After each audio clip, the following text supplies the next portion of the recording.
We're here with a Monday Zone Blitz. John Oehser, Ashlyn Sullivan. A pretty busy Monday, to say the least, around here. We just heard from Jaguars head coach Doug Marrone, who was visibly upset. Offensive coordinator Nathaniel Hackett relieved of his duties. Scott Milanovich will be calling plays from now on.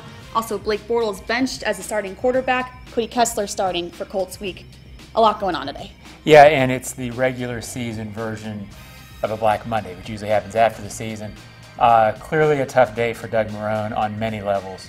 One, he's been with Nate Hackett longer than any other coach, as he mentioned in the press conference, and there's a real relationship between the two. And I know Doug really doesn't believe that Nate all of a sudden forgot everything he knew about football, but at some point in the offense like this, something had to change. That all varies the biggest news, which is that Blake Bortles is no longer the starting quarterback.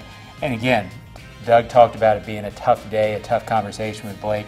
It has to be, because no matter how poorly Blake had played the last couple of weeks, this is still a guy that you got to the AFC Championship game with. It's still a guy who's gone to battle, whatever that word is, with you, and you don't want to give up on that easily. But at this point, a sea change day.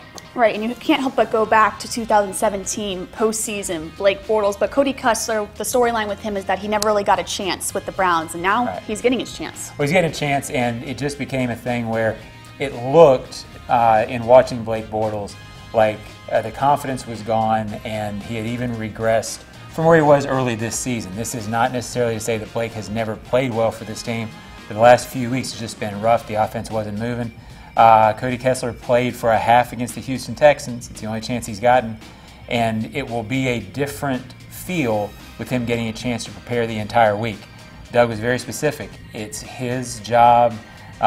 He hopes that Kessler plays well enough and stays healthy for this to be a permanent change for the season. Right, and going forward, 5 weeks left, you have a new play caller, you have a new quarterback. How much can that uplift this team? Can even really change the outcome at all? Well, I expect a lift. There's usually a lift when there's a coordinator and a quarterback change. It usually gives a spark.